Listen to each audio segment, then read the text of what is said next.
The afternoon sun fell across Wildbrush Hollow like honey poured slow and golden. Caleb Mercer sat in his rocking chair on the porch, his weathered hands folded over a cane carved from mesquite wood. At 89 years old, his hair had gone white as mesa stone, but his gray eyes still held that particular sharpness, the kind that came from watching horizons for trouble that never stopped coming. 8 children sat around him in a half circle on the worn planks. The youngest, a girl of 7 with braided black hair, leaned against the post. The oldest, a boy of 15 with his grandfather's square jaw, sat cross-legged at the front. They were a patchwork quilt of bloodlines, Apache cheekbones and African eyes, Mexican copper skin and pale freckles that spoke of Irish miners. All of them carried the same last name now. All of them called this place home. Behind the screen door, Aylin Mercer stood watching. She was 73, her hair silver-streaked but still worn in the traditional Apache braid that fell across one shoulder. The lines around her eyes had deepened with the years, but those eyes themselves remained fierce and bright as coals. She held a pitcher of sweet tea, condensation beating on the clay surface, but she made no move to bring it out. She knew this moment belonged to the old man and the children. She had heard this story 100 times, and still it made her breath catch. The smallest child, the girl with braids, spoke up. Her voice carried that particular boldness of the very young. "Grandfather, how did you meet grandmother?"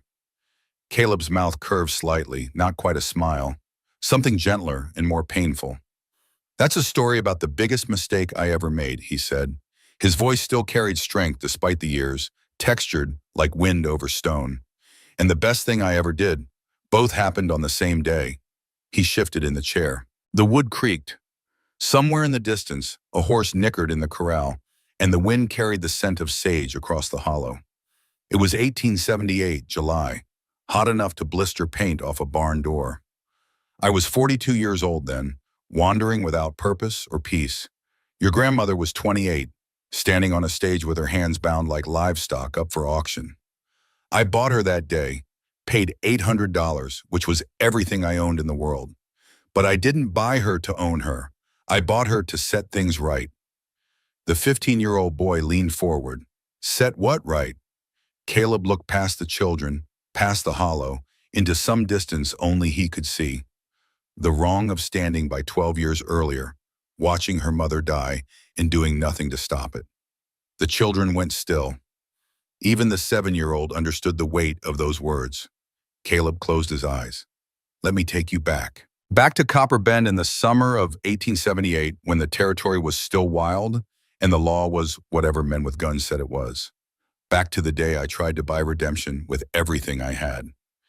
He drew a breath, and when he spoke again, his voice changed. Younger, harder, the voice of a man 47 years gone, but still alive in memory. So, the noon sun cooked Copper Bend until the air itself seemed to blister and warp. The town sat in a bowl of red earth and sage, a collection of weathered buildings that looked like they'd been assembled from driftwood in desperation. Main Street ran straight as a rifle shot between 2 rows of false-fronted structures. A mercantile, a saloon with painted windows, a boarding house that leaned slightly to the east, a land office with bars on the windows. At the far end stood the remnants of a mission church, its bell tower crumbling, its cross listing to one side like a drunk trying to find his way home. 200 people packed the square in front of that church, more than the town's usual population. Word had spread through the territory like wildfire. Come see the Apache woman hang. Come see justice done. Come see blood. The crowd formed a dense half circle around a makeshift stage, 3 whiskey barrels supporting rough planks. The wood had been used before. Dark stains marked the boards where other bodies had stood, where other blood had fallen. The crowd surged and pulled like a living thing, voices rising and falling in waves of anticipation. On that stage stood Aylin Storm. She was 28 but looked older. Hard living did that. Her black hair hung in 2 long braids that reached past her shoulders. Someone had torn her dress and the fabric hung ragged around her legs. Dust streaked her face and arms. Rope burns circled her wrists where the bindings had been tied too tight, then retied when she'd struggled. But it was her eyes that struck you first and stayed with you after. Dark brown, nearly black, and filled with a defiance that hadn't broken despite everything they'd done to try. She stood with her chin lifted, back straight, refusing to bow even as the crowd screamed for her death. Marshal Cade Branson stood beside her on the stage. He was 48, tall and broad-shouldered, with a yellow mustache waxed to sharp points. He wore his authority like armor, polished boots, pressed shirt, a silver star pinned to his vest that caught the sun and threw light like a blade. In his right hand he held an auctioneer's gavel. In his left, a coiled rope that everyone knew would become a noose before the day ended. Beside Branson stood Buck Tally, the slave trader. 52 years old, 300 pounds of sweating flesh packed into clothes that strained at every seam. His teeth had rotted to brown stumps. His breath could stop a horse at 10 paces. He made his living buying and selling human beings, and he'd brought Aylin here in chains from the holding pen in Tucson. Branson raised the gavel.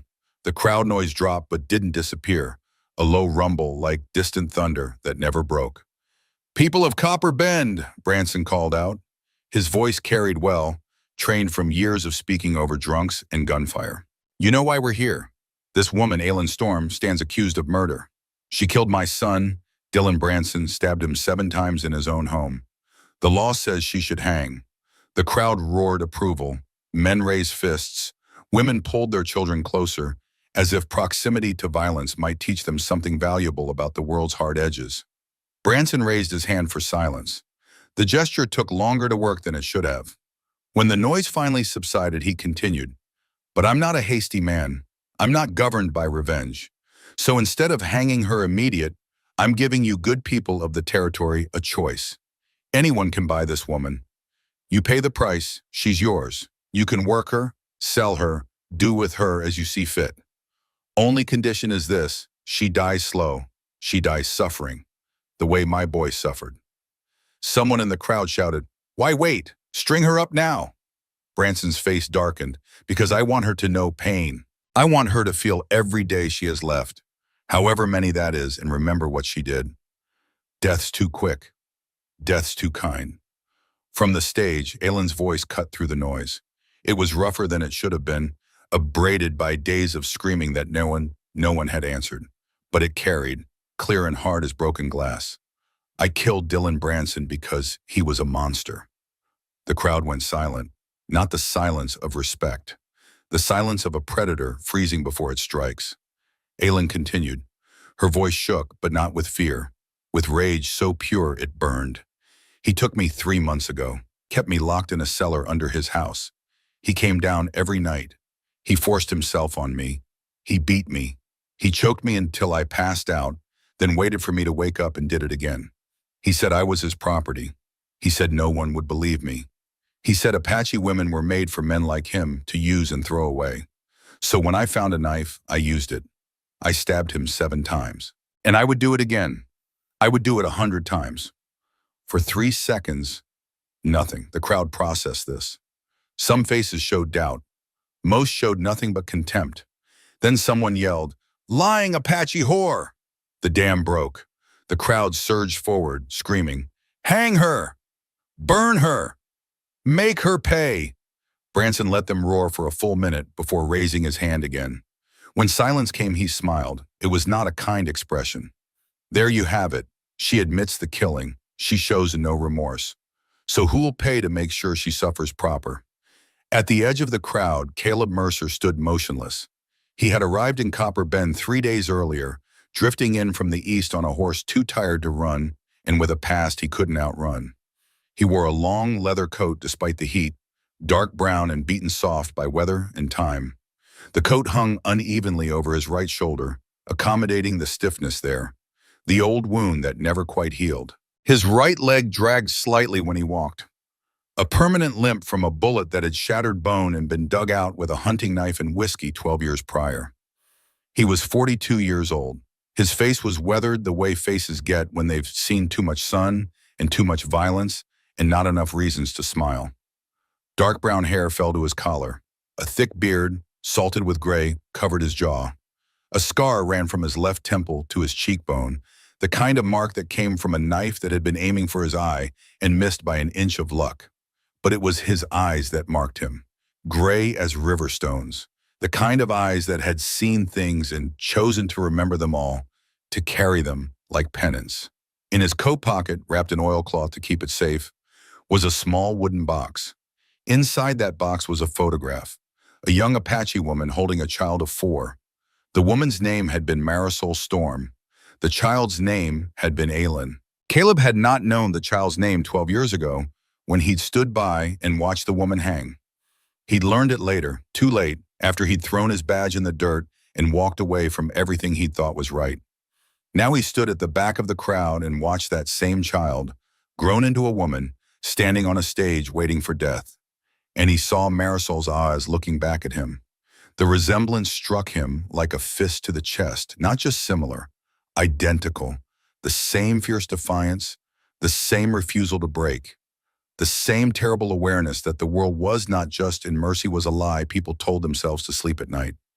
His hand moved to his coat pocket, touching the box through the fabric, a habit born from 12 years of carrying guilt. On the stage, Buck Tally stepped forward. Starting bid, $200. A man near the front raised his hand. He was young, maybe 25, with the cruel eyes of someone who hurt things for pleasure. 200. Another hand, an older man, weathered and hard. 250. The bidding climbed. 300, 350, 400. Then a voice cut through from the right side of the crowd. $500. The crowd parted. A man walked through the gap they made. He was 38, dressed in a black suit with a silver vest chain that caught the light. His hair was dark and pomaded back from a high forehead. His boots were polished to a mirror shine. Everything about him spoke of money and the power that came with it.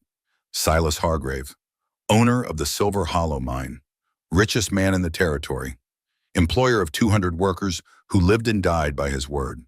He walked to the stage with the confidence of a man who had never been told no and wouldn't recognize the word if he heard it.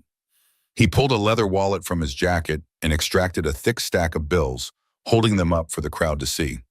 $500, he repeated. I need workers for the mine. She'll die there eventually, working the deep shafts where the air's bad and the rock falls. But she'll be useful first. Profitable, even. Death with purpose, Marshal. That's what I offer. The crowd murmured. Silas Hargrave was not a man to cross. He owned half the land in the territory and held mortgages on most of the rest. Men who opposed him found their loans called in, their businesses failing, their lives becoming difficult in ways that were hard to prove but impossible to ignore. Branson nodded slowly. 500 from Mr. Hargrave. Anyone else? Silence. The crowd looked at each other, but no one spoke. No one wanted to bid against Silas Hargrave. Branson raised the gavel. Going once, Caleb's hand moved to the pouch at his belt. Inside was every dollar he'd saved in 12 years of drifting. $1,000, everything he owned. Going twice. He'd spent those 12 years trying to find peace and failing. He'd worked as a ranch hand, a wagon guard, a hunting guide. He'd saved every penny, telling himself he was saving for something, though he'd never known what. Now he knew. The gavel lifted high, ready to strike and seal the deal. Caleb's voice cut across the square, sharp and clear as a gunshot. $1,000. Every head turned. The crowd parted again, slower this time, with a different quality of silence. This was not the parting for wealth and power. This was the parting for something else, something that smelled like violence waiting to happen. Caleb walked through the gap they made. His limp was more pronounced when he was tired, and he was tired now. Tired from riding, tired from carrying 12 years of guilt, tired from being alive when Marisol Storm was dead. He reached the stage and pulled 2 leather pouches from his coat. He tossed them onto the boards. They landed with the heavy sound of metal on wood. $1,000 in gold and silver coins. Everything he had. The sound made the crowd suck in breath. Buck Tally snatched up one pouch and pulled the drawstring. Coins spilled into his palm. He bit one, testing it. Real. All real. Branson stared at Caleb. Recognition flickered in his eyes. Mercer. Caleb Mercer. I heard you were dead. Not yet. You're the ranger who quit, threw your badge away after the storm woman hung. Caleb said nothing. On the stage, Aylin's head had come up sharply at the name. Storm. Her mother's name. She stared at Caleb with an intensity that could have burned holes through iron. Silas Hargraves stepped closer to the stage. His voice stayed calm, but something cold moved behind his eyes. Mercer, that's a lot of money for one Apache woman. What exactly do you plan to do with her? Caleb met his gaze, held it. That's my business. Everything in this territory is my business. Then I'll do my business somewhere else. The two men regarded each other. The crowd held its breath. This was the kind of moment that started feuds, the kind that got men killed in alleys or shot from ambush on dark roads. Then Silas smiled. It was a politician's smile, empty of warmth. Fair enough, Mercer. She's yours. But a word of advice, don't cross me. I have a long memory and a lot of patience. Caleb didn't respond. He climbed the 3 steps to the stage. His boots made hollow sounds on the boards. He walked to where Aylin stood and pulled a folding knife from his pocket. Buck Tally moved to block him. Wait now, you gotta sign papers first. Make it legal and proper. Caleb looked at him. Just looked. Buck Tally stepped aside. Caleb opened the knife and cut the rope binding Aylin's wrists. The strands parted with soft popping sounds. The moment she was free, Aylin jerked her hands back, bringing them protectively against her body. Her wrists were raw, bleeding in places where the rope had cut deep. She stared at Caleb. Up close, the resemblance to her mother was even stronger. The same high cheekbones, the same straight nose, the same mouth pressed into a hard line that expected nothing good from anyone. What do you want? Her voice was barely above a whisper, meant only for him. To set things right. You bought me. That's not setting anything right. I bought your life. What you do with it is yours. She didn't believe him. He could see it in her eyes. Men who bought women at auction didn't set them free. Men who paid $1,000 expected a return on their investment. Caleb reached into his coat and pulled out the small wooden box. He opened it, just a crack, just enough for her to see the photograph inside. Marisol Storm's face looked up from the image, frozen in time, forever young. Aylin's breath caught. Her hand moved toward the box, then stopped, trembling in midair. Who are you? She whispered. Someone who owes your mother a debt I can't repay. But I can try. Before Aylin could respond, Marshal Branson's voice cut through. Mercer, you can't just take her and leave. She's got to answer for her crime. Caleb turned slowly. What crime? Self-defense against rape isn't a crime. That's a lie she's telling to save her neck. Is it? Then why was she locked in your son's cellar for 3 months? Why did Doc Morrison examine her and find bruises on her neck in the shape of a man's hands? Why did your son have a reputation for taking Apache women and making them disappear? The crowd muttered. Some faces showed uncertainty now. They hadn't heard these details before. Branson's face went red. His hand dropped to the revolver at his hip. You calling my son a rapist? I'm stating facts. Your son kept women prisoner. He brutalized them. When Aylin fought back and killed him, it was justice, not murder. If you'd enforced the law proper instead of protecting him, she'd never have needed to kill him. Branson drew his gun. The metallic click of the hammer being cocked echoed across the square. Caleb didn't move, didn't reach for his own weapon. He stood perfectly still, watching Branson with those river stone eyes. Shoot me if you want, Caleb said quietly. But that crowd's listening now. They're hearing things they didn't know before. You kill me, you prove you've got something to hide. You let me walk away. Maybe some of them forget. Maybe some of them start asking questions. For 5 seconds, no one moved. The moment stretched taut as a wire. Then Caleb turned his back on Branson, on the loaded gun, on the possibility of death. He touched Aylin's elbow gently. Come on, we're leaving. Aylin looked from Caleb to Branson to the crowd. Every instinct she had screamed trap. This was how it happened. They gave you hope, let you think you were free, then put you in a different cage. One with softer walls, but just as locked. But the alternative was staying here.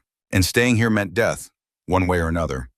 She moved, just a single step, following Caleb toward the edge of the stage. Branson's voice followed them. This isn't over, Mercer. That woman's a murderer. She'll pay for what she did to my boy." Caleb didn't look back. He led Aylin down the steps and into the alley behind the saloon. The crowd parted for them, but barely. Hostile faces tracked their movement. Hostile voices muttered threats low enough not to be heard clearly, but loud enough to carry menace. They reached the alley. The walls rose on either side, wooden and warped, closing out the sun. The temperature dropped 10 degrees in the shade. The smell of rot and stale beer and human waste hung in the narrow space. Aylin followed Caleb but stayed 15 paces behind. Her hand found a sharp stone near the wall and closed around it. It wasn't much of a weapon, but it was something. Caleb walked with purpose, despite the limp. He knew where he was going, the old stable behind the abandoned frigate office. He'd left his horse there 3 days ago, paying the boy who tended it $1 to keep the animal fed and quiet. They reached the stable. It leaned to one side, the roof sagging in the middle where the support beam had rotted through. Inside, shadows pulled thick. The smell of hay and horse sweat and leather filled the space. Caleb's horse, a brown gelding named Ash, stood in the third stall. The animal was 9 years old, steady and loyal, the kind of horse that didn't spook easy and could run all day if you asked it to. Caleb reached for the bridle hanging on the wall. Then he stopped. Someone was crying, soft, stifled sounds coming from the back corner, trying to be quiet and failing. Caleb drew his revolver, a Colt single-action army that had been with him since his ranger days. He moved toward the sound, boots nearly silent on the hay-scattered floor. In the corner behind a stack of feed sacks, a boy was huddled. He was maybe 12 years old, skinny as a fence post, with dark skin and wide, terrified eyes. His shirt was torn and blood stained the fabric near his shoulder. Caleb lowered the gun. "Who are you?" The boy flinched. "Please don't hurt me. I didn't steal nothing. I was just hiding." "Hiding from what?" "Marshal Branson. He's looking for me." Aylin had moved up beside Caleb. She knelt down, making herself smaller, less threatening. "What's your name?" "Tobias." "Why's the marshal looking for you, Tobias?" The boy's eyes filled with tears. "Because I ran away from the mine, from Mr. Hargrave, and because I heard things I wasn't supposed to hear." Caleb and Aylin exchanged glances. Caleb holstered his gun. "What kind of things?" Tobias swallowed hard. His voice came out in a rush, the words stumbling over each other. "I worked in Mr. Hargrave's mine. Silver Hollow. Me and my parents, we were slaves. Mr. Hargrave bought us 2 years ago, said we'd work off our debt, but the debt never got smaller. It just kept growing. 3 months ago, my parents tried to run. Mr. Hargrave caught them. He shot them both, right in front of me. Said it was a lesson." Aylin's hand reached out and touched the boy's arm gently. "I'm sorry." Tobias wiped his eyes with the back of his hand. "I kept working. Didn't have a choice, but one day I was in the deep shaft, number 7. I heard voices, Mr. Hargrave and Dylan Branson, the marshal's son. They were talking about gold, 50 bars of it, stolen from a military shipment. They said Dylan hid 25 bars in the old church, and Mr. Hargrave hid 25 in the mine." Caleb went very still. "They said this where you could hear?" "They didn't know I was there. I was hiding in the ore cart. But Dylan saw me when I tried to leave. He pulled his gun and shot at me, hit my shoulder." Tobias touched the bloodstain. "I ran, been hiding ever since." Aylin looked at Caleb. "That's why Branson's so eager to see me hang. Not because I killed his son, because I know about the gold. Do you?" She shook her head. "No, but Dylan talked in his sleep sometimes. About treasure, about being rich, about how no one would ever find it. I didn't know what he meant. Now I do." Caleb absorbed this. Military gold, 50 bars. At 20 pounds per bar, that was 1,000 pounds of gold. At $20 per ounce, 16 ounces per pound. The math came quickly from years of dealing with money and worth. $320,000. Men killed for far less. Men burned towns and slaughtered innocents for far less. "If they know you heard," Caleb said to Tobias, "they'll hunt you until they find you. You can't stay here." "I know, but I got nowhere to go." The sound of horses reached them. Close, coming closer, multiple riders. Caleb moved to the stable door and looked through a gap in the boards. 6 men on horseback were moving down the alley, all armed, all scanning the buildings. Branson led them, his face set hard as granite. "Time's up," Caleb said.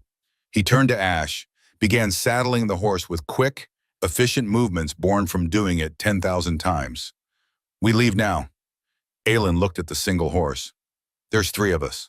"I know. You and the boy ride. I'll run." "In that heat? With your leg?" Caleb cinched the saddle tight. "I've run before." "And died before?" He met her eyes. For the first time, something like a smile touched his mouth. It wasn't pleasant. "Not yet." Tobias stood up, wincing as the movement pulled at his shoulder wound. "I can run too. I'm small. Fast." "Not fast enough with that shoulder." The sound of horses stopped directly outside. Branson's voice carried through the walls. "Check every building. If they're here, I want them found." Caleb made a decision. He grabbed Aelin's arm, not rough but firm, and practically lifted her onto the horse. Then he reached for Tobias. Before he could grab the boy, Aelin's hand shot out and caught his wrist. "No, no what? If you think I'm riding while you die, you are wrong. I'm not going to die." "Then we both ride, all 3 of us." "Horse can't carry that much." "Then we get caught together." They stared at each other. Something passed between them.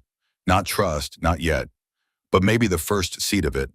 The recognition that neither of them was willing to abandon the other to save themselves. Caleb swung up onto Ash behind the saddle. The horse grunted at the added weight but didn't protest. These were Western horses, bred tough, used to hardship. "Get the boy up front." Aelin pulled Tobias up in front of her. The child was light enough, mostly bone and determination. She wrapped her arms around him, then leaned back against Caleb's chest. For a moment, neither of them moved. It was the first time they'd touched beyond the cutting of the rope. The first time her back had pressed against him. The first time she'd felt the steady beat of his heart through his shirt. "You ready?" Caleb's voice was quiet, meant just for her. "No." "Good, neither am I." He dug his heels into Ash's flanks. The horse leaped forward, bursting through the stable door in an explosion of splintered wood and sunlight. Branson's men scattered, shouting in surprise. Caleb yanked the reins hard left, sending Ash galloping down the alley toward the open desert beyond. Behind them, shouts erupted. Horses wheeled and gave chase. They hit the desert at a full run. Ash's hooves threw up plumes of red dust that hung in the still air like smoke. The heat was tremendous, a physical weight pressing down. Aelin felt Tobias trembling against her, felt Caleb's arms reach around her to control the reins, felt the horse's muscles bunching and releasing beneath them. Gunshots cracked, too far to be accurate, but close enough to send terror racing through her veins. She looked back once. 6 riders, Branson at the lead, eating up the distance between them. "Hang on," Caleb shouted. He guided Ash toward a rocky outcrop rising from the desert floor. Rattlespine Ridge, a maze of stone formations and narrow passages. If they could reach it, they might lose their pursuers in the turns and shadows. Ash was tiring. Foam flecked his neck. His breathing came hard, but he didn't slow, loyal to the end. They reached the ridge and plunged into a narrow canyon.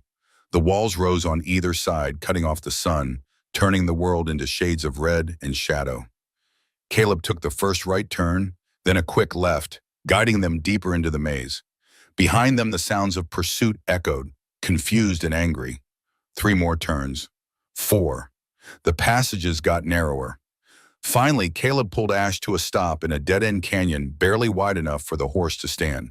A rock overhang provided shade and cover. Water seeped from a crack in the stone, enough to form a small pool. They dismounted.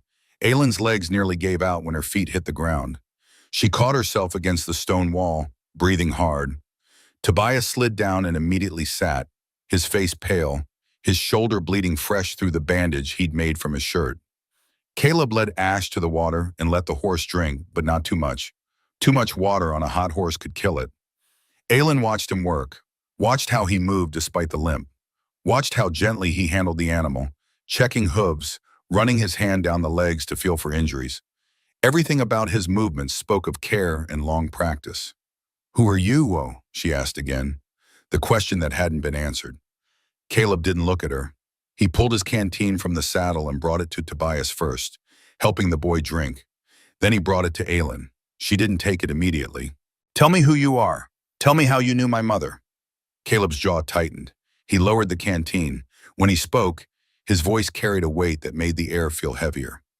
12 years ago, I was a Texas Ranger, 29 years old. I believed in the law, believed in justice, believed that if you followed the rules and did your duty, good things happened and bad people got what they deserved. He paused, drew breath, continued. In June of 1870, I was ordered to arrest an Apache woman named Marisol Storm.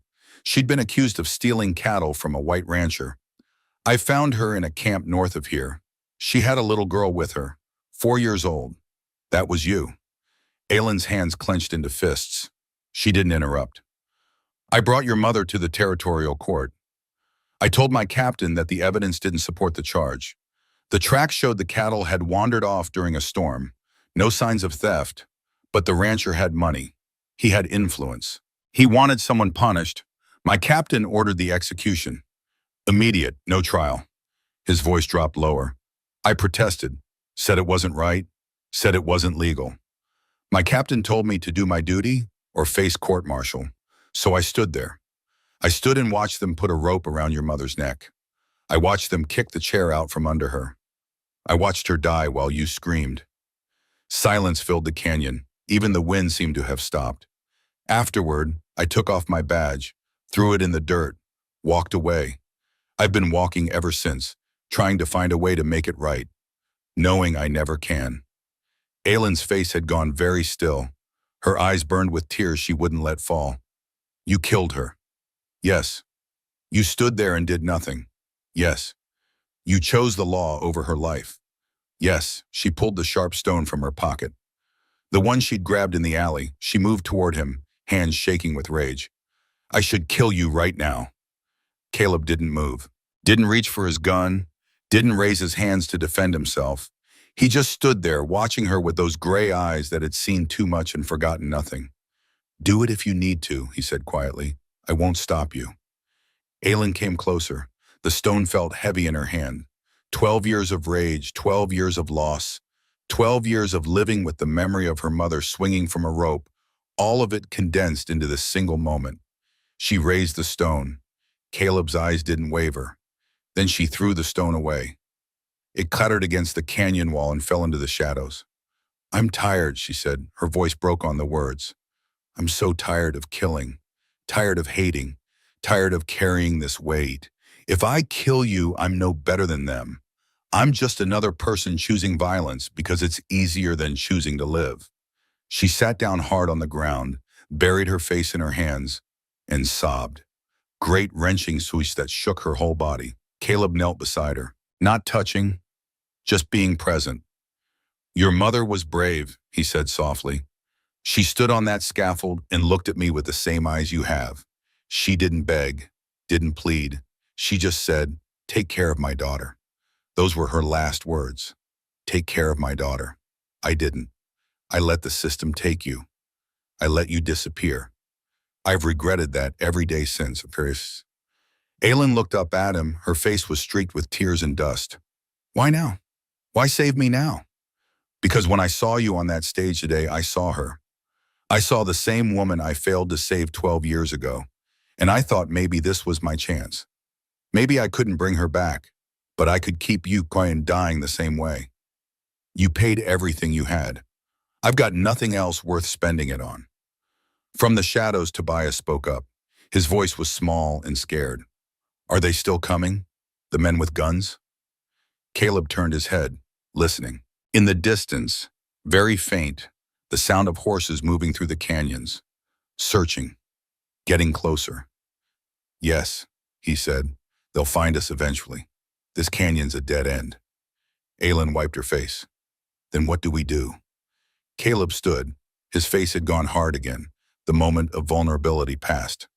We wait for dark, then we move. There's a trail I know, narrow enough that horses can't follow. We go up and over the ridge, should bring us out near Pinon Bend by morning. And then? Then we figure out what to do about 50 bars of gold and the men who killed to get it. Tobias pushed himself to his feet. Despite the pain and fear, his voice carried determination. You're going after the gold? I'm going after proof. Proof that Dylan Branson and Silas Hargrave murdered soldiers to steal it. Proof that Branson covered up his son's crimes. Proof that might keep Aylin from hanging and you from getting shot. Where's the proof? Caleb pulled out the photograph again. This time he opened the box fully. Behind Marisol's photograph was another picture. A military wagon, a dozen soldiers, all young men with serious faces. In the corner, written in faded ink, Cavalry Detachment 7, gold shipment to Fort Mason, June 1876. 2 years ago, this wagon went missing. 12 soldiers disappeared. The army searched for months. Never found them. Never found the gold. Everyone assumed bandits, maybe Apache raiders. But Tobias just told us different. Dylan Branson and Silas Hargrave ambushed them, killed them all, hid the bodies, and split the gold. Aylin studied the photograph. How'd you get this? I worked as a scout for the army after I left the Rangers. Was part of the search team. Kept the photo to remember the faces. Thought maybe I'd find something the others missed. Never did. Until now. Until now. The sound of horses was closer. Voices echoed through the canyons. Branson's voice, raised in anger. Find them! I don't care if you have to tear this ridge apart, stone by stone. Caleb checked his revolver. 6 rounds. He had another dozen in his belt. Not enough for a sustained fight against 6 armed men, but enough to make them cautious. Aylin moved beside him. Give me a gun. You know how to shoot? My mother taught me before she died. Said every woman in Apache country needed to know. Caleb pulled a second revolver from his saddlebag and handed it to her. Their hands touched briefly. The contact sent something through both of them. Not attraction, not yet, but connection. The recognition of 2 people who'd both suffered loss and were choosing not to let it define them. Thank you, Aylin said softly. For what? For telling me the truth. For not making excuses. Most men would have lied. I'm done with lies. Been carrying them too long. Night fell quickly in the desert. One moment the sky was burning orange. The next it was dark blue, then black. Stars emerged one by one, then in thousands, until the sky blazed with light. A quarter moon rose in the east, providing just enough illumination to see by. The sounds of searching had moved away. Either Branson's men had given up for the night, or they were circling, trying to find another way into the canyon. Either way, this was their chance. Caleb led them up a narrow trail that looked more like a crack in the stone than a path. Ash followed, picking his way carefully over loose rock. Tobias went next, then Aylin. The climb took an hour. By the time they reached the top of the ridge, all of them were breathing hard. From the summit, they could see in all directions. To the west, Copper Bend glowed with the lamplight. To the east, nothing but desert stretching to the horizon. And to the north, barely visible in the darkness, the scattered lights of Phnom Penh. 6 miles, Caleb said. We can make it by dawn if we move steady. They started down the far side of the ridge. The going was easier here, the slope gentler. They walked in silence, each lost in their own thoughts. As they walked, Caleb felt a small wooden box pressing against his chest through his coat. He'd carried it for 12 years, a reminder of his failure. Now, walking through the desert night with Marisol's daughter beside him, it felt different, still heavy, still painful. But maybe, just maybe, it didn't have to be a weight he carried alone anymore. Aylin walked with her head up, scanning the horizon for threats. She still didn't fully trust Caleb. Probably never would, not completely. But he'd told her the truth when lies would have been easier. He'd given her a weapon when keeping her unarmed would have been safer. And he'd stood there and accepted her rage without trying to defend himself. Those weren't the actions of a man who wanted to hurt her. They were the actions of a man trying to make amends. Behind them, Tobias limped along, favoring his wounded shoulder. The boy was tough.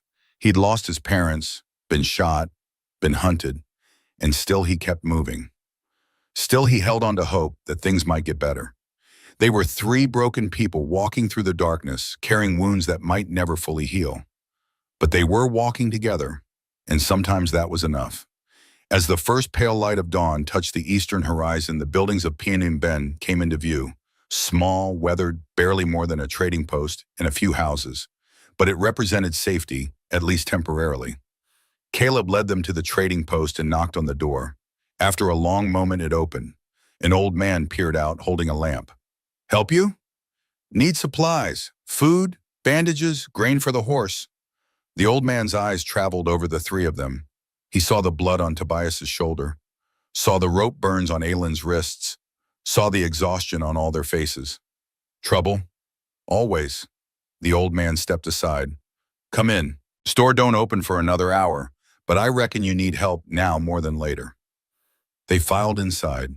The trading post smelled of coffee and leather and tobacco. Normal smells. Safe smells. While the old man gathered supplies, Aylin cleaned and bandaged Tobias's shoulder properly.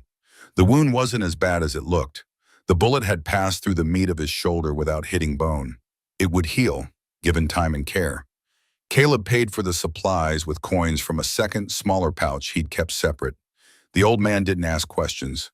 People on the frontier learned early that questions got you involved in other people's troubles, and other people's troubles got you killed.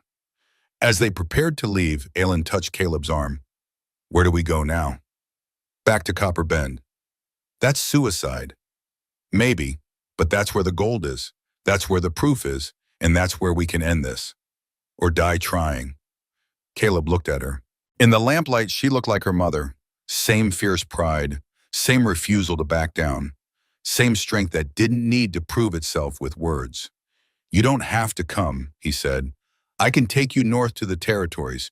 You'd be safe there." "Safe," Aylin repeated. "I've never been safe. Don't expect to start now. Besides, I want to see those men pay for what they did. It's dangerous. Living's dangerous. At least this way I'm doing something about it." They left Phnom Bend as the sun rose, painting the desert in shades of gold and red. They moved with purpose now, no longer running but advancing, heading back toward the danger they'd fled, because sometimes the only way through fear was straight into its teeth. And somewhere behind them, in Copper Bend, Marshal Cade Branson sat in his office, sharpening his hatred to a fine edge. His son was dead. The woman who killed him was free. And Caleb Mercer, the man who'd shamed him in front of the whole town, was still breathing. That would change soon. Very soon. The hunt was just beginning. The afternoon sun hung heavy over Wild Brush Hollow. Caleb Mercer sat quiet in his rocking chair, hands folded over the mesquite cane. The 8 children waited, barely breathing, caught in the spell of a story half told. Aylin emerged from the house carrying a clay pitcher of sweet tea, condensation beating on its surface. She moved slowly, the way people do when their bones remember every hard year they've lived. But her eyes stayed sharp, and when she settled into the chair beside Caleb, she placed her weathered hand over his with the easy familiarity of 5 decades together. The smallest girl leaned forward. "What happened when you went back to Copper Bend, grandfather?" Caleb looked at Aylin. Something passed between them, a memory too big for words. "We went back," he said finally. "But first, we had to survive Rattlespine Ridge." The 15-year-old boy spoke up, his voice breaking slightly. "You said Marshal Branson was chasing you. Did he catch you?" Aylin smiled, but it carried an edge sharp as broken glass. "Oh, he caught us, or tried to. That's when things got complicated." She glanced at Caleb. He nodded.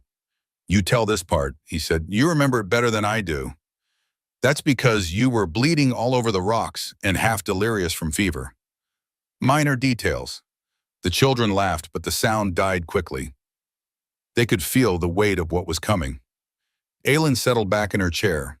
When she spoke, her voice changed, became younger, harder. The voice of a woman who'd stared down death and refused to blink. "Let me tell you about the day I learned that sometimes the only way to survive is to stand and fight, even when every instinct screams to run." Dawn broke over Rattlespine Ridge like a promise being broken. The sky went from black to gray to a pale orange that offered no comfort.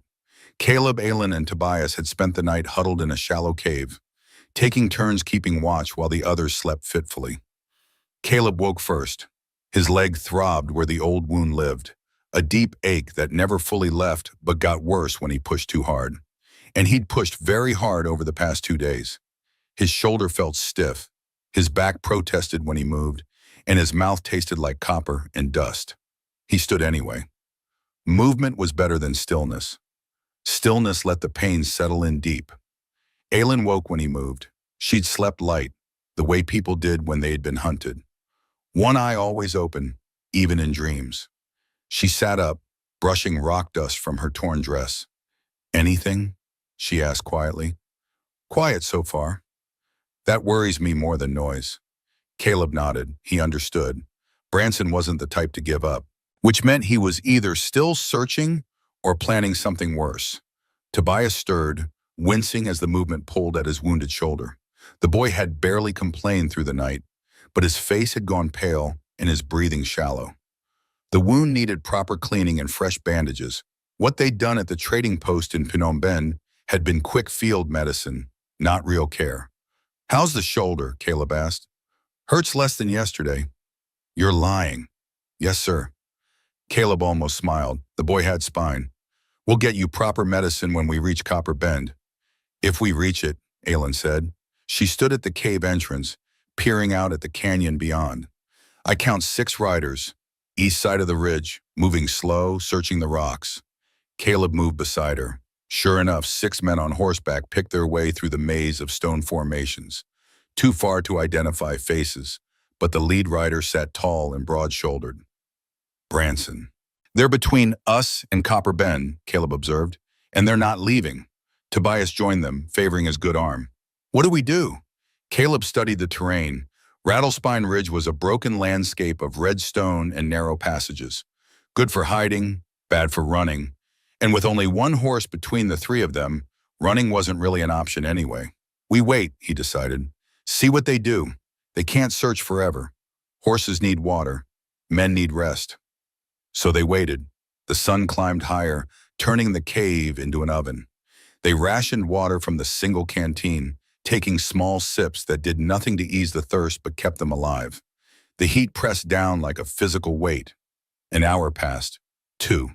The riders continued their methodical search, moving from canyon to canyon, checking every shadow and crevice. Then something changed. A single rider broke away from the group. He moved differently than the others, less aggressive, more hesitant. He rode toward the western edge of the ridge, then dismounted and waved his hat in a wide arc. A signal. But to whom? Caleb tensed. "That's not right." "What do you mean?"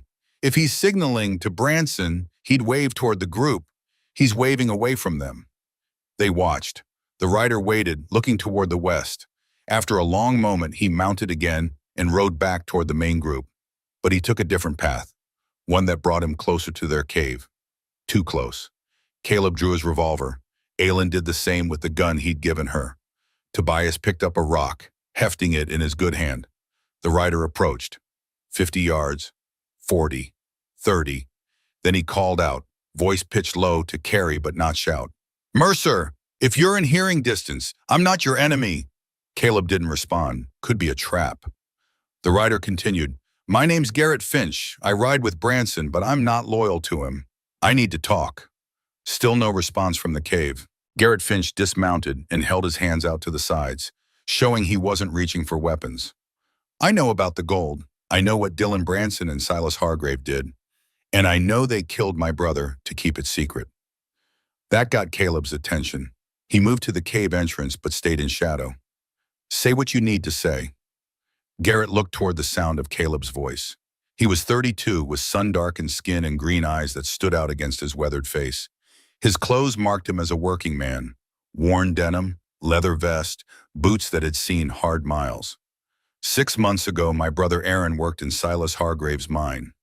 Good kid, 19 years old. He found something in Shaft 7, a cavity behind a wall of rock. He told me about it, but said he needed to investigate more before reporting it. Next day, he was dead. Cave-in, they said. Body so broken, they wouldn't let me see it. Garrett's voice roughened. I didn't believe it. Aaron was careful. Too careful to get caught in a cave-in. So I started asking questions. Got myself hired as Branson's deputy so I could investigate proper. Took me 6 months to piece it together. Dylan Branson and Silas Hargrave. They ambushed a military gold shipment 2 years back. Killed all 12 soldiers. Hid the bodies and split the gold. Aaron found where Hargrave was hiding his share. So they killed him and made it look like an accident. Caleb absorbed this. The story matched what Tobias had overhead. Why tell me? Because yesterday I watched you stand up to Branson in front of the whole town. Watched you pay $1,000 to save a woman everyone wanted dead. That takes either courage or stupidity, maybe both. But it showed me you're not like the rest of them. And I need someone who's not like them to help me bring these bastards down. Or you're lying and this is an ambush. If I wanted to ambush you, I'd have brought the others. I came alone. No weapons drawn. I'm putting my life in your hands right now. Aylin leaned close to Caleb. Could be telling the truth. Could be getting us killed. We're already probably getting killed. At least this way we might accomplish something first. Caleb considered. Everything about this situation screamed trap. But if Garrett was telling the truth, he represented an advantage they desperately needed. Someone on the inside. Someone who knew Branson's movements and could provide information. He stepped out of the cave, gun still drawn but pointed at the ground. What the ground? You've got 5 minutes to convince me. Garrett's shoulders sagged with relief. Thank you. Don't thank me yet. Start talking. Garrett told them everything. How he'd spent 6 months watching and listening. How he'd documented Branson's meetings with Hargrave in a journal hidden back at his boarding house. How Dylan Branson had been known to take Apache women and keep them prisoner, with at least 3 other women disappearing before Aylin. How Branson had covered up each incident by claiming the women ran off or were killed by bandits. Your woman, Garrett said, looking at Aylin. She did the territory a service killing Dylan. He was worse than a rabid dog. At least a rabid dog doesn't enjoy the cruelty. Aylin's jaw tightened. He enjoyed it very much. I'm sorry for what you suffered. Truly. Sorry doesn't undo it, but justice might make it bearable. Garrett nodded. That's what I'm offering, a chance at justice. I know where the gold is hidden, both locations, the church and the mine. We can retrieve it, bring it to the territorial governor as evidence. Branson and Hargrave will hang. Caleb holstered his gun. You said both locations. How do you know about the church? Branson keeps a map in his office. I saw it when I was filing reports. Didn't understand what it meant at the time, but after I learned about the gold, I went back and looked again. It marks 2 spots, the old Mission Bell Tower and Mine Shaft 7. Tobias spoke up, his voice stronger than it had been. Mr. Garrett, did you know my parents, Thomas and Sarah? Garrett's face softened with recognition and pain. I did. They worked in the mine. Good people. I'm sorry for your loss. Did Mr. Hargrave really kill them? He did. Shot them both when they tried to run. I saw it happen. Couldn't stop it without blowing my cover. Tobias absorbed this, his hands clenched into fists. Then I want to help. I want to make him pay. You're hurt, son. I can still hold a gun. I can still stand. That's enough. Caleb looked at the boy, seeing himself at that age, seeing the same burning need for justice that had driven him to become a ranger in the first place. Before the system broke his faith, before Marisol Storm's death broke his spirit. All right, Caleb said, we work together. 4 of us against however many Branson and Hargrave can muster. Not great odds. Better than 3 against an army, Garrett pointed out. Fair point. So what's the plan? Garrett glanced back toward where Branson and the other riders were still searching. First, we lose them. I'll ride back, tell Branson I've found tracks heading east toward the salt flats. That'll buy us time. You 3 circle north, come at Copper Bend from the blind side. There's a gully runs behind the church. You can get in without being seen. And then? Then we find the gold in the bell tower. Get it out. Once we have physical evidence, we ride hard for Tucson. Governor's office. Present the case. Let the law handle it proper. Aylin laughed, but the sound held no humor. The law? The same law that wanted to hang me without trial? Not all law is corrupt. The governor's a fair man. He's been investigating Branson for months, but can't move without proof. We give him proof, he'll act. Caleb wanted to believe that, wanted to think that somewhere in the system there were still good men who would do the right thing. But 12 years of evidence suggested otherwise. Still, what choice did they have? All right, he said, we meet at the church tonight, 2 hours after sunset. Garrett mounted his horse. I'll be there. And Mercer, thank you for trusting me. I don't trust you, but I'm willing to work with you until I have a reason not to. I'll take it. Garrett rode back toward Branson's group. They watched him go, three fugitives standing in the shadow of red stone, betting their lives on the word of a man they'd met 10 minutes ago. This is probably a mistake, Aylin said.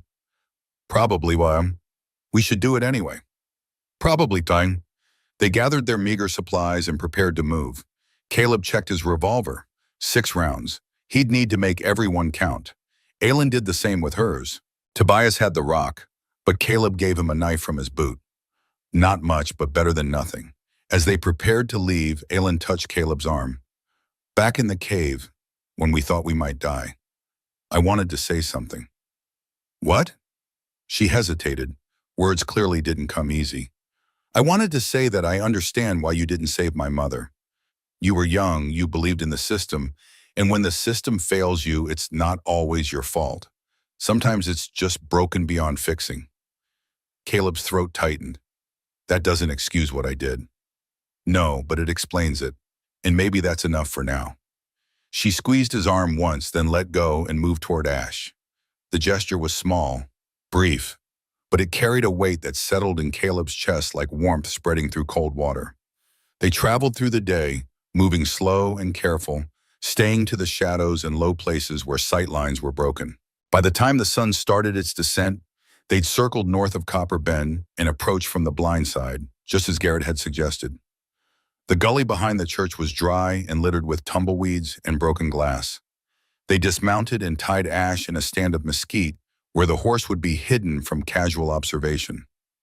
Then they crept forward, using the failing light as cover. The mission church rose against the darkening sky like a broken tooth. Its walls were adobe, crumbling in places where rain and time had worn through. The bell tower stood separate, connected to the main structure by a covered walkway that had partially collapsed. The bell itself was long gone, sold or stolen years ago, leaving only the empty frame and the rope that had once rung it. They reached the base of the tower and waited. The town beyond was settling into evening. Lamps lit in windows. The saloon's piano started its nightly performance, notes drifting through the cooling air. Normal sounds, the kind that made you forget people were hunting you. Tobias fidgeted, nervous energy making him shift from foot to foot despite his wounded shoulder. You think Mr. Garrett will come? We'll know soon enough, Caleb said. They didn't have to wait long. A figure materialized from the shadows, moving with the careful silence of someone used to walking where they shouldn't be seen. Garrett Finch, no longer wearing his deputy star, he carried a canvas bag over one shoulder. You made it, he said quietly. So did you. That's something. Garrett glanced around, checking the surroundings with practiced eyes. Branson's at the saloon. Hargrave's there too. They're planning something big. I couldn't get close enough to hear details, but they've got at least 20 men between them. 20, Aylin repeated. We're 4. 5-to-1 odds. I've faced worse. When? Never, but there's a first time for everything. Despite the tension, Caleb felt the corner of his mouth twitch. He was starting to like Garrett. The gold, Caleb said. Where exactly? Garrett pointed to the bell tower. Top floor. There's a false wall behind where the bell used to hang. Dylan built it himself 2 years back. Claimed he was doing repairs. Really, he was hiding stolen property. They entered the tower through a door that hung crooked on rusted hinges. Inside, darkness pressed close. The smell of rot and bird droppings filled the narrow space. Stairs spiraled upward, wooden and treacherous. Caleb went first, testing each step before putting his full weight down. Several boards cracked ominously. One gave way entirely, and his leg plunged through. He caught himself on the railing, pain shooting through his old wound. Aylin grabbed his arm, helping pull him free. Careful. Little late for that. They continued upward. The stairs seemed to go on forever in the darkness. Finally, they reached the top floor. A circular room open to the air on all sides. The bell frame dominated the center, empty and skeletal against the stars. Garrett moved to the western wall and ran his hands over the adobe. Here, you can see where the mortar's newer. He pulled a pry bar from his canvas bag and wedged it into the seam. The false wall was well constructed, but not designed to withstand serious force. After several minutes of work, it gave way with a grinding crack. Behind the wall, a cavity had been hollowed out, and in that cavity, stacked neat and gleaming even in the faint starlight, sat 25 gold bars. Tobias sucked in breath. That's real gold. 20 pounds each, Garrett confirmed. 500 pounds total, worth about $160,000. Aylin reached out and touched one bar. The metal felt cool and impossibly heavy. This was what men had killed for, what her suffering had been about. Not justice, not law, just greed in its purest form. We can't carry all of it, Caleb said practically. Not quietly. Don't need to, Garrett replied. We take 3 bars, enough to prove it exists. Leave the rest. Once the governor has evidence, he can send troops to retrieve the remainder. They selected 3 bars and loaded them into the canvas bag. The weight was tremendous. Even distributed between all 4 of them, the burden pulled at their shoulders and backs. As they turned to leave, a sound froze them in place. Footsteps on the stairs below. Multiple people, moving fast. Caleb drew his gun. Garrett did the same. Aylin positioned herself in front of Tobias, her revolver aimed at the stairs. Marshal Cade Branson emerged from the stairwell, gun drawn.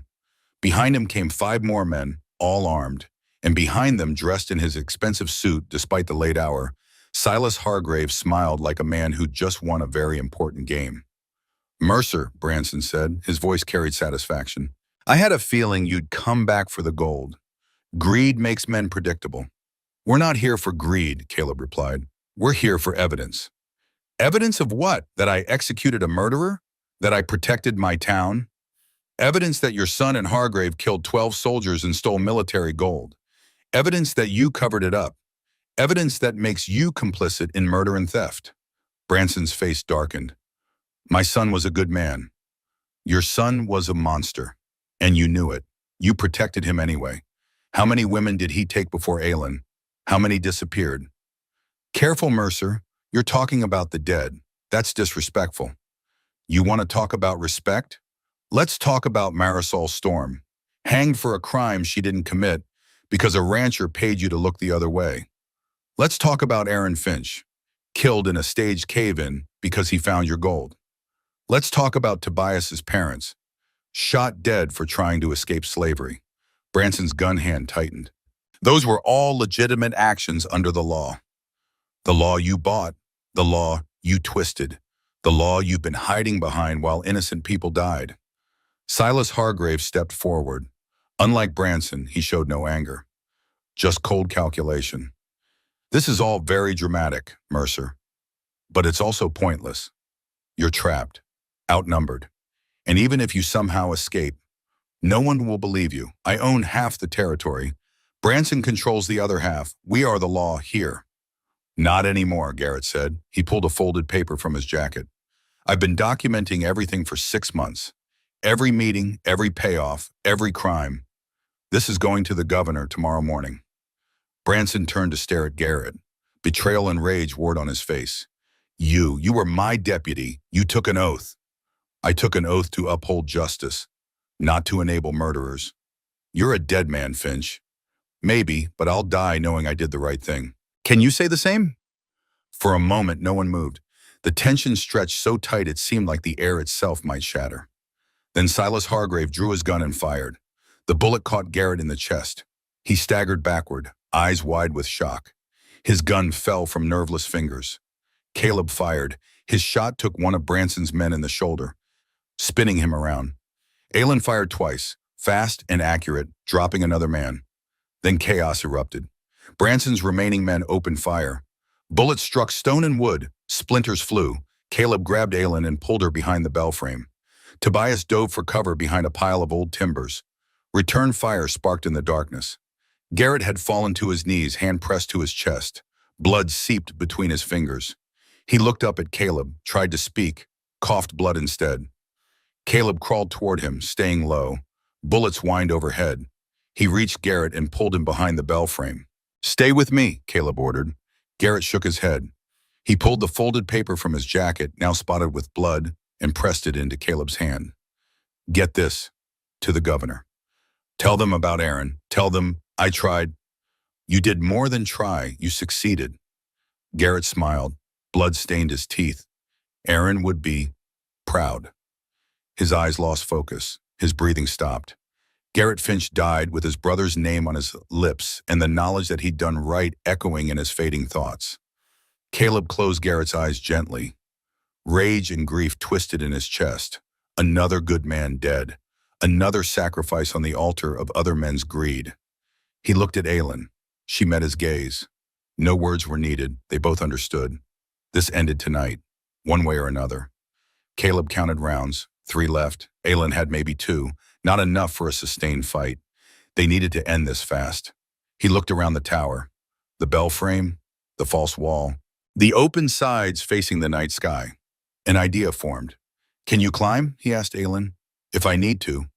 "You need to. Take Tobias. Climb down the outside of the tower. There are handholds in the adobe where it's crumbling. Get to Ash. Ride hard for Tucson. Don't stop. Don't look back." "What about you?" "I'll hold them here. Buy you time." "That's suicide."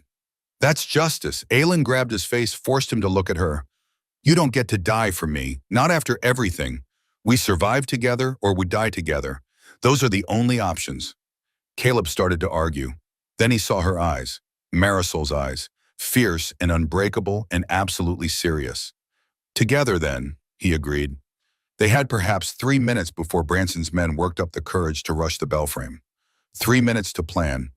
3 minutes to live or die. Caleb looked at the gold bars still sitting in the canvas bag. 20 pounds each. 60 pounds total. Heavy enough to kill a man if it hit him right. He smiled. It was not a pleasant expression. "Aylin, can you create a distraction?" "What kind?" "Loud, obvious, something that makes them look away from me." She understood immediately. "When?" "Count to 30, then start shouting. Tell them you surrender. Tell them anything. Just keep their attention." "And you?" "I'm going to even the odds." Aylin counted silently. When she reached 30, she stood up, hands raised above her head. "Stop shooting! We surrender!" Branson's voice came back cautiously. "Stand where I can see you." "I'm standing. Don't shoot." The firing stopped. Branson and his men focused on Aylin, guns trained on her, waiting for the trap they were sure was coming. While they watched her, Caleb moved. He grabbed one gold bar and crept to the edge of the tower floor. Below, 2 of Branson's men stood guard at the base, blocking the only exit. Caleb held the bar out over the edge. Took aim. Released. 20 pounds of gold dropped 30 feet and struck the first guard square on the head. The man crumpled without a sound. The second guard looked up, startled. Caleb dropped the second bar. It caught him in the chest, ribs cracking audibly. He went down choking. 2 down, 3 plus Branson and Hargrave remaining on this level. Caleb turned back to the belframe. "Your men are dead, Branson. Give up." "Never. You killed my son." "Your son killed himself with his own evil. I'm just here to clean up the mess." Branson roared and charged. He came around the belframe, firing wildly. Caleb rolled right, came up on one knee, fired once. The bullet took Branson in the thigh. The marshal went down hard. The remaining 2 men hesitated. That hesitation cost them. Aylin fired, dropped one. Tobias threw his rock with desperate accuracy, struck the other in the temple. The man staggered. Caleb's final bullet finished him. Silence fell, broken only by Branson's labored breathing and someone crying. It took Caleb a moment to realize the crying was coming from Silas Hargrave. The mine owner had pressed himself into a corner, his expensive suit covered in dust and other men's blood. His gun lay on the floor where he'd dropped it.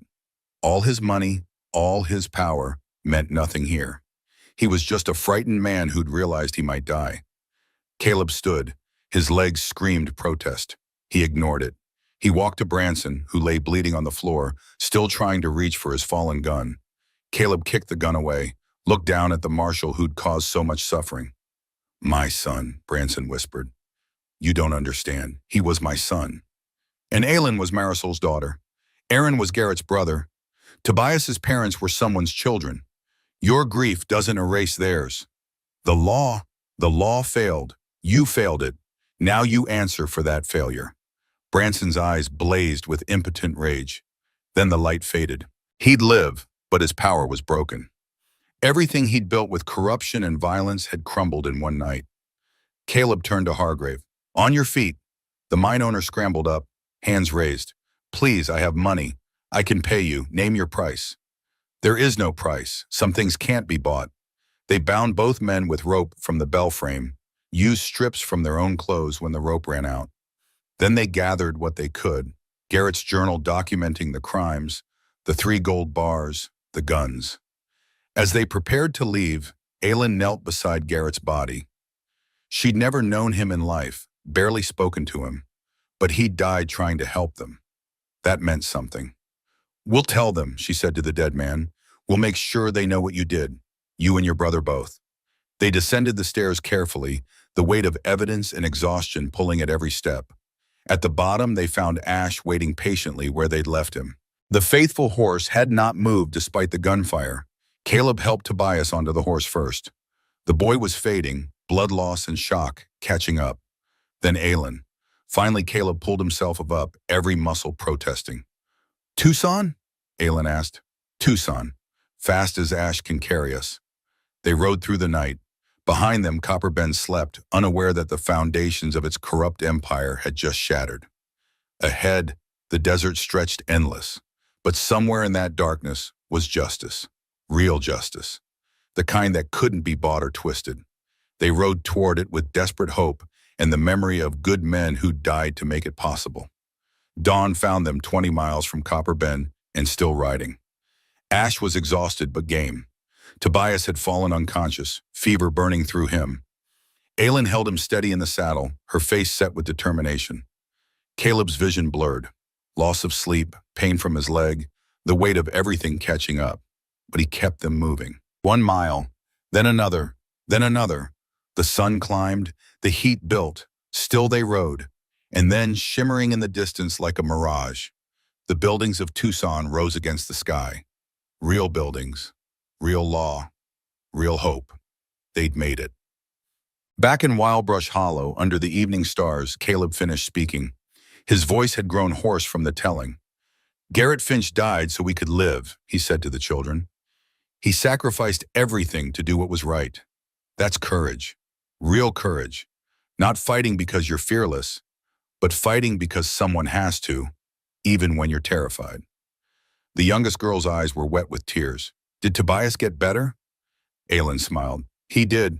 Doctors in Tucson fixed him up proper, and the governor listened, sent troops to arrest what was left of Branson's gang and Hargrave's men, recovered all the gold. The soldiers were finally laid to rest with honor. And you? The 15-year-old asked. What happened to you and grandfather? Caleb and Aylin looked at each other. A lifetime of shared memories passed between them in that single glance. That, Caleb said, is a story for tomorrow night. But I'll tell you this much. Sometimes the hardest battles aren't fought with guns. Sometimes they're fought with forgiveness, with learning to live again after you thought life was over. Your grandmother taught me that. The children began to protest, wanting the rest of the story now, but Aylin stood, signaling the evening was over. Bed, she said firmly. All of you, the story's not going anywhere. It'll be here tomorrow, same as it's been here for 47 years. The children filed inside, chattering excitedly about marshals and gold and desperate rides through the desert. Their voices faded into the house. Caleb and Aylin sat alone on the porch. The stars wheeled overhead. Somewhere a coyote called and another answered. The night settled around them like a familiar blanket. You told it well, Aylin said. I had a good story to work with. We had a good story. Past tense. Have. Present tense. It's not over yet. She squeezed his hand. In the darkness, they were just 2 people who'd fought through fire and found each other on the other side. Nothing more complicated than that. Nothing more simple either. Tomorrow they'd finish the story.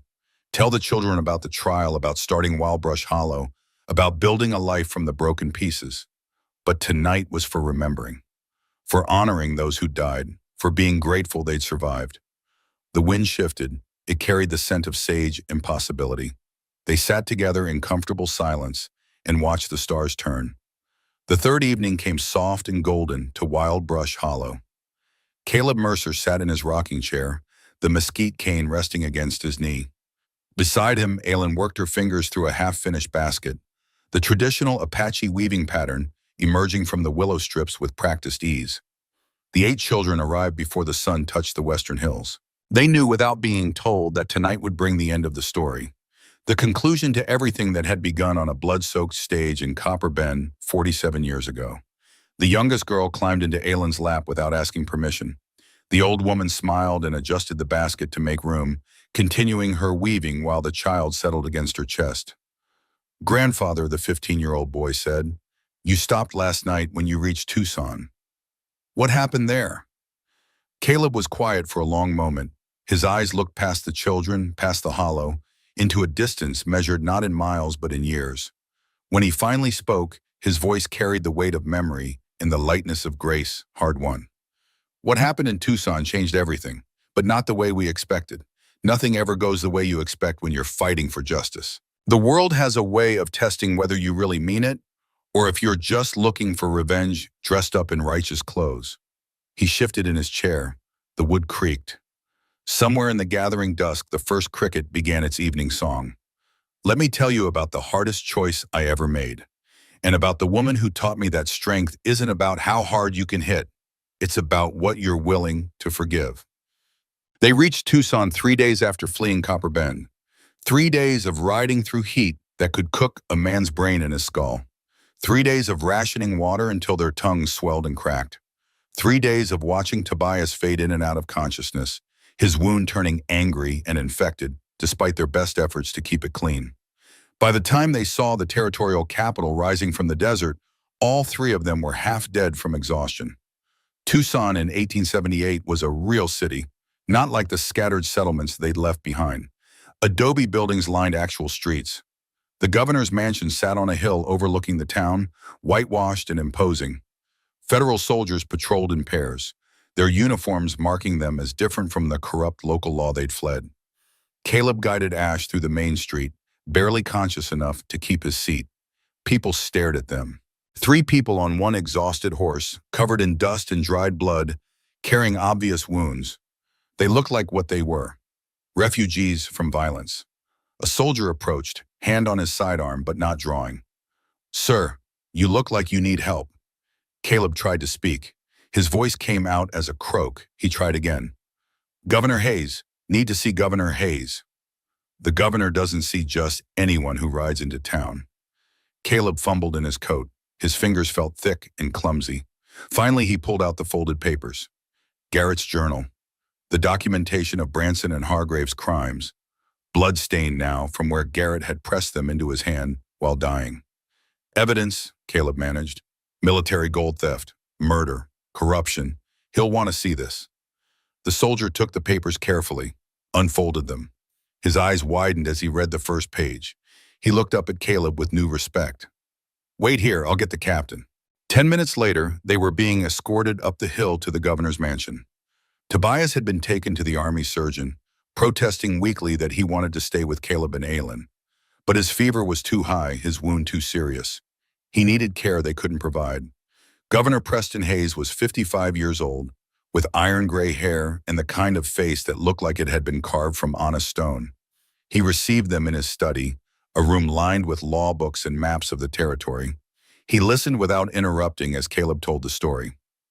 All of it, from Marisol Storm's hanging 12 years ago to Garrett Finch bleeding out in the bell tower 3 days past.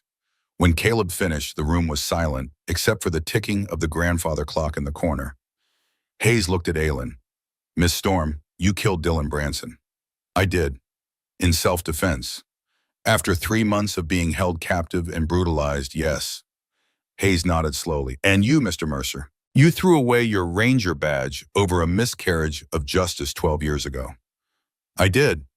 Why come forward now? You could have taken that gold and disappeared. 3 bars would set you up for life." "Because Garrett Finch died believing justice was possible. I owed it to him to find out if he was right." Hayes stood and walked to the window. Outside, the sun was setting, painting Tucson in shades of amber and blood. He stood there for a long time, hands clasped behind his back. Finally, he turned. "I've been investigating Cade Branson for 18 months. The man is careful. Every time I thought I had evidence, it disappeared. Witnesses recanted or vanished. Documents went missing. He's built himself a small empire on corruption and fear, and he's very good at protecting it. Until now, Caleb said. Until now. Hayes picked up Garrett's journal. This changes everything. With this, I can move. I can send federal troops to Copper Bend. Arrest Branson, Hargrave, and everyone involved. Recover the remaining gold. Close this case properly. Relief flooded through Caleb. It had worked. They'd made it. Justice was possible after all. Then Hayes continued. There's just one problem. The relief evaporated. What problem? Aylin asked. Hayes looked at her with something like sympathy. You killed a man, Miss Storm. Even in self-defense, even with justification, that requires a trial. I can't simply dismiss the charges. The law has to run its course. She'll hang, Caleb said flatly. Not if the jury hears the full truth. Not if they understand what Dylan Branson did to her and to others. But there must be a trial, due process. The law has to apply equally, or it means nothing. Aylin stood very still. And if the jury doesn't believe me? If they decide an Apache woman's word means nothing against a dead white man's reputation? Then I will personally appeal to the Territorial Supreme Court. I will make sure justice is done, but I cannot promise you'll walk free immediately. I can only promise you'll get a fair hearing. More than you got in Copper Bend. Caleb's hand went to his gun. Old instinct. The instinct that said, when the law failed, you made your own justice. Aylin's hand covered his before he could draw. No, he had. They'll lock you up, put you on trial, maybe hang you anyway. Maybe, but this is what we came for. Real law, real justice. Not the corrupt version Branson twisted to his purposes. If I run now, I'm saying I don't believe justice exists. I'm saying Garrett died for nothing. He died so you could live. He died so the law could work the way it's supposed to. Let it work.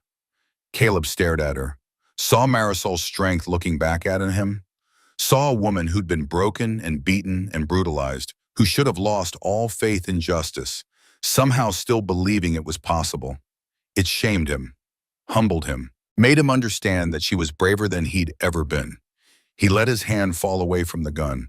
All right, we do this legal, proper, the way it should have been done 12 years ago.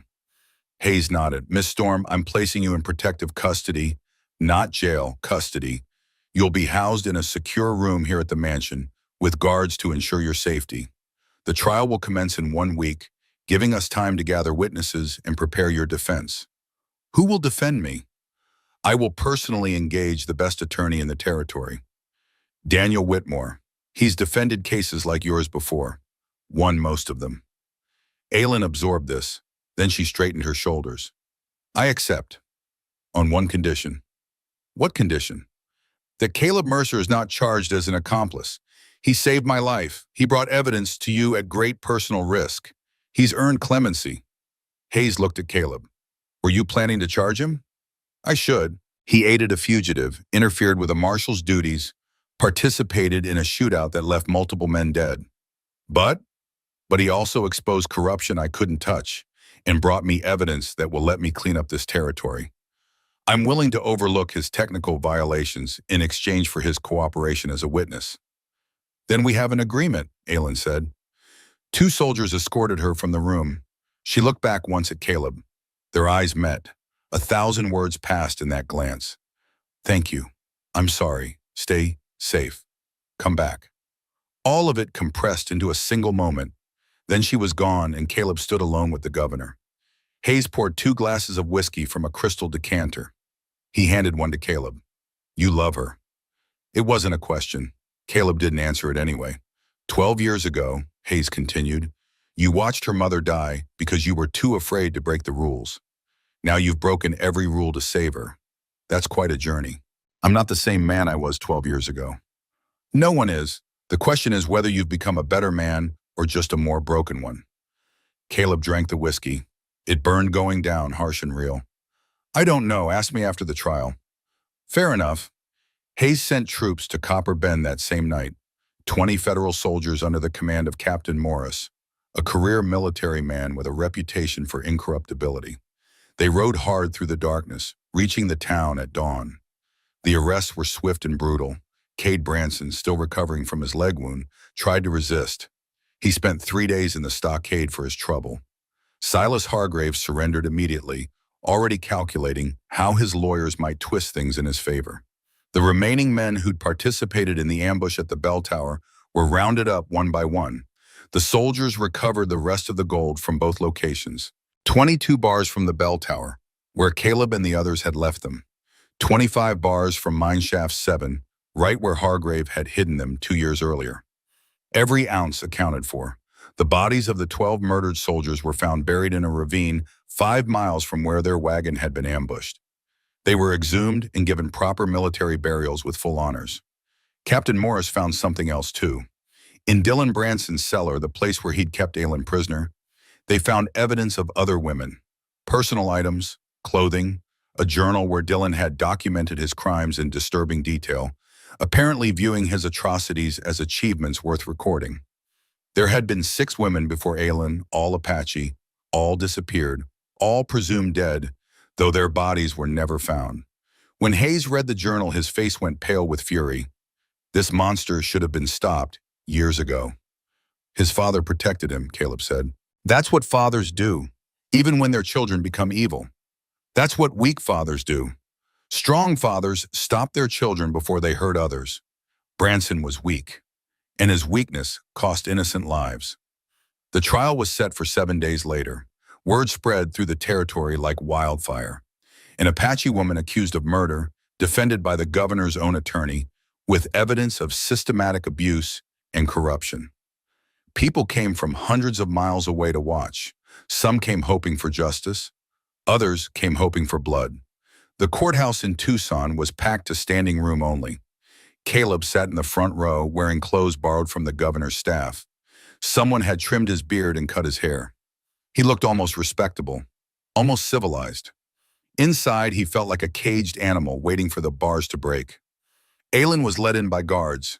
She wore a simple dress, also provided by the governor's wife. Someone had washed and braided her hair. The rope burns on her wrists had faded but were still visible. She looked small and fragile in a way Caleb knew was deceptive. She was iron-wrapped in silk. The judge was Horatio Penn, 62 years old, with a reputation for fairness that had survived 3 decades on the bench. He called the court to order with 3 strikes of his gavel. The prosecutor was a man named Wilkins, young and ambitious, clearly hoping this high-profile case would make his career. He presented the territory's case with dramatic flair. Aylin Storm had murdered Dylan Branson in cold blood, stabbed him 7 times, fled the scene, resisted arrest. The law was clear. Murder was murder, regardless of the victim's character. Then it was Daniel Whitmore's turn. Whitmore was 50 years old with silver hair and the kind of voice that could make a whisper sound like thunder. He called witness after witness. A doctor who testified to Aylin's injuries when she was arrested. Scars consistent with prolonged abuse. Bruising around her throat from attempted strangulation. Evidence of sexual assault. A woman named Maria Gonzalez who testified that her sister had disappeared 2 years earlier. Last seen near Dylan Branson's property. Never found. The marshal had claimed she'd run off with a drifter. Maria had never believed it. Another woman, Sarah Redding, testified that Dylan had propositioned her aggressively at a social gathering. When she refused, he'd threatened to have her husband's business closed for code violations. She'd spent 3 years terrified of him. The journal from Dylan's cellar was entered as evidence. Whitmore read selected passages aloud. The courtroom went silent as a grave. Several people left, unable to stomach the details. Others wept openly. Then Whitmore called Caleb to the stand. Caleb swore on the Bible to tell the truth. He looked at Aylin. She nodded slightly. Permission to speak. Permission to finally say everything he'd held inside for 12 years. Mr. Mercer, Whitmore began, you were present at the auction where Miss Storm was to be sold. Why did you attend? Because I owed a debt to her mother. Explain. Caleb told the story, all of it. Marisol Storm's arrest, the rushed execution, the 4-year-old girl screaming as her mother died, his own cowardice in not stopping it, his 12 years of wandering, trying to find redemption. When I saw Aylin on that stage, he said, his voice steady but quiet, I saw her mother. I saw the same woman I'd failed to save. I couldn't fail again, so I paid everything I had to buy her freedom. And then I set her free. No conditions, No demands. I told her the life she lived from that moment forward was hers to choose. Why would you do that if you just spent your life savings? Because buying someone isn't saving them. Setting them free is. Whitmore let that hang in the air for a moment. Then he continued, Mr. Mercer, in your professional opinion as a former Texas Ranger, was Miss Storm's killing of Dylan Branson justified? The prosecutor objected. The witness is not qualified to make legal determinations. Judge Penn considered. Overruled. The witness has law enforcement experience. I'll allow it. Caleb leaned forward. Yes, it was justified. Dylan Branson held her prisoner for 3 months. He brutalized her repeatedly. She killed him to escape. That's not murder. That's survival. Any person, man or woman, has the right to defend themselves against that kind of prolonged assault. Even if it meant stabbing him 7 times? Especially then. One stab might not have stopped him. She made sure he couldn't follow. That's not excessive. That's thorough. Some people in the gallery gasped. Others nodded. The jury's faces were unreadable. When Caleb stepped down, Aylin was called to testify. She walked to the stand with her head high, placed her hand on the Bible, swore to tell the truth in a voice that didn't waver. Whitmore treated her gently, asking questions that let her tell her story in her own words. How Dylan had taken her while she was gathering water from a stream. How he'd kept her chained in the cellar. The things he'd done to her that no person should ever endure. How she'd found the knife while he was sleeping off a drunk. How she'd known it was her only chance. I didn't want to kill him, she said. I wanted to escape. But he was bigger than me, stronger. If I ran and he caught me, he would have killed me. So I made sure he couldn't catch me. Do you regret it? Whitmore asked. She was silent for a long moment. I regret that the world made it necessary. But no, I don't regret surviving. The prosecutor's cross-examination was harsh. He tried to paint her as a vengeful killer, tried to suggest she'd seduced Dylan, then murdered him for money, tried every angle to make her seem less than human.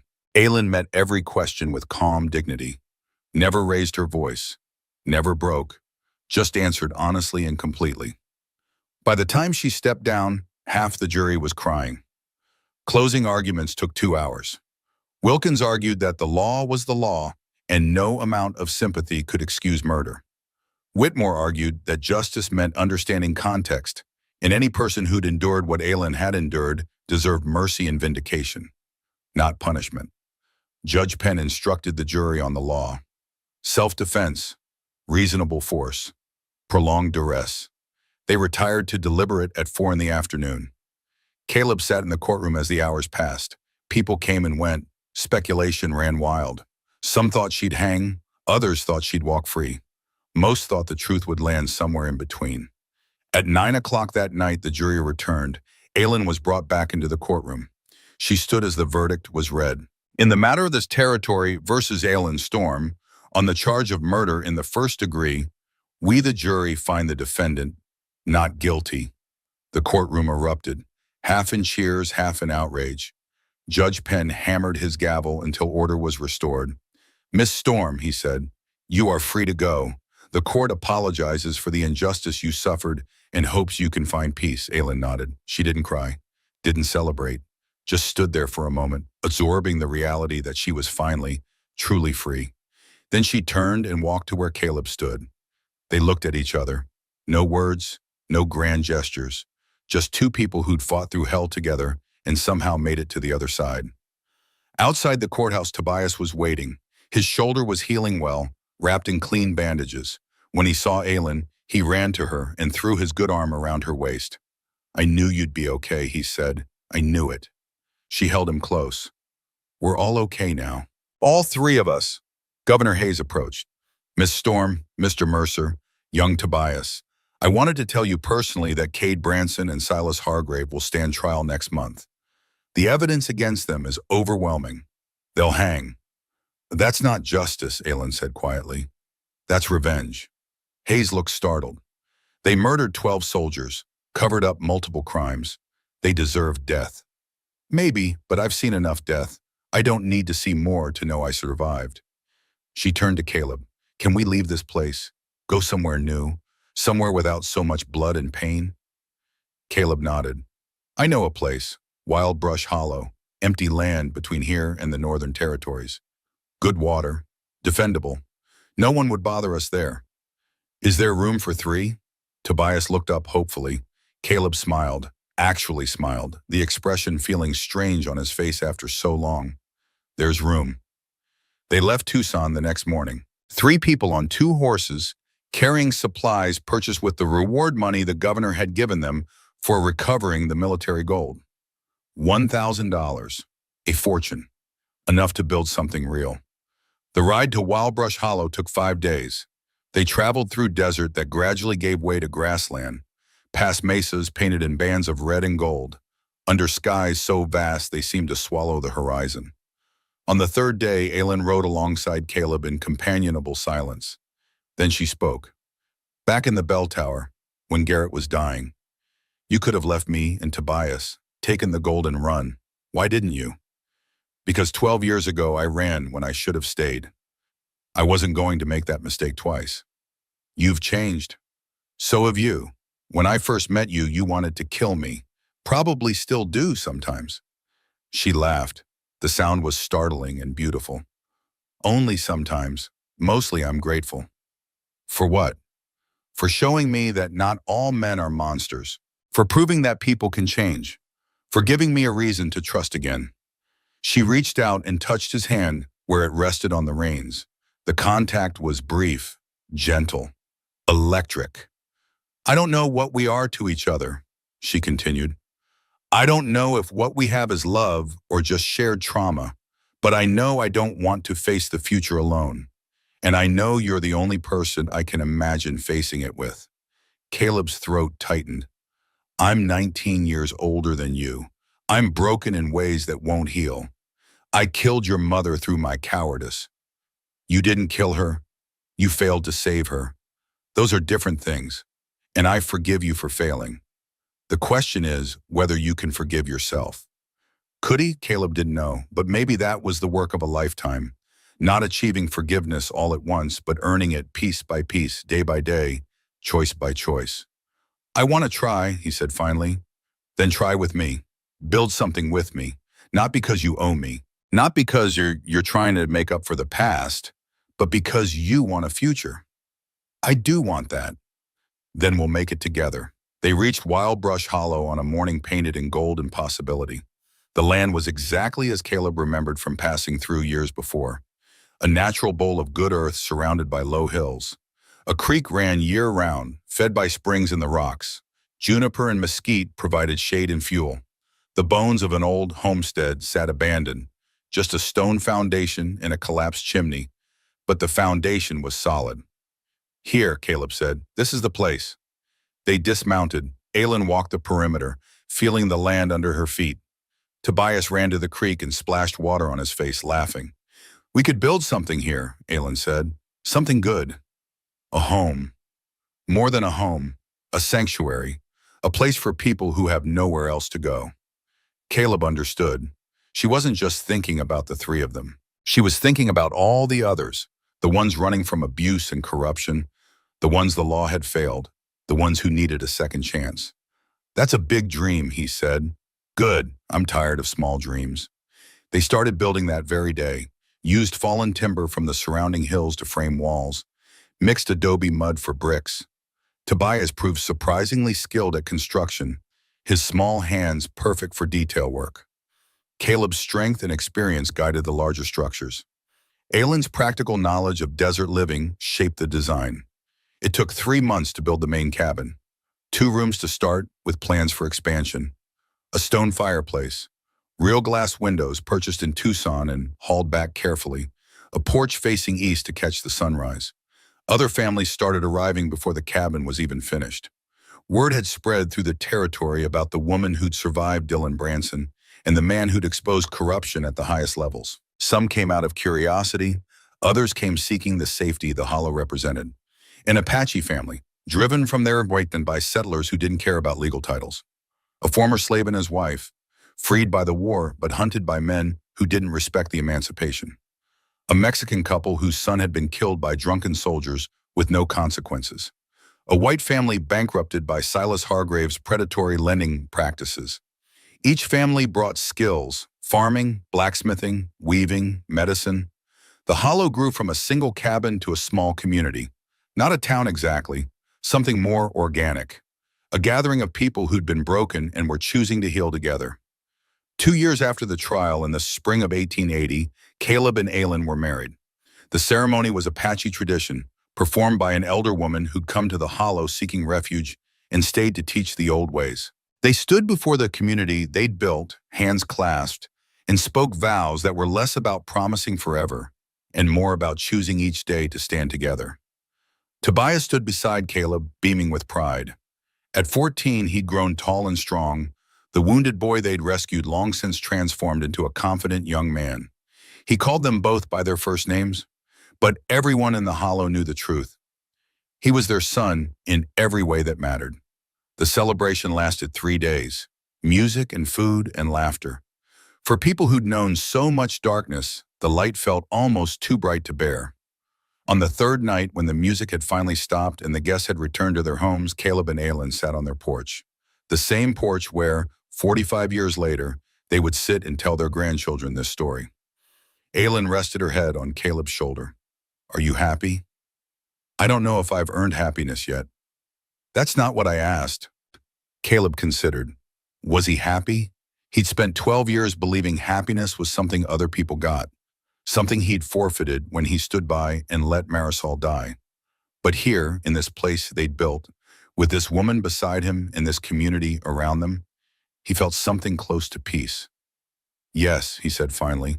"I'm happy. Are you?" "More than I ever thought possible." They sat in silence, watching the stars wheel overhead. Somewhere in the hollow, a baby cried and was quickly soothed. A dog barked once, then settled. Normal sounds, safe sounds, the sounds of life continuing. 5 more years passed. The hollow grew to 15 families, then 20. Caleb taught the young men to hunt and track and defend themselves without becoming the kind of men who use violence as a first resort.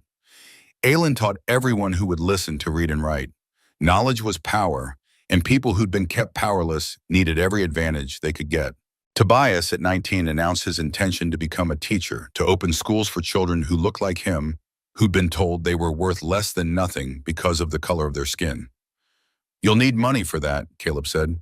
"I've been saving." "Not enough. Take this." Caleb handed him a leather pouch. Inside was $200, half of what remained from the reward money. Tobias stared.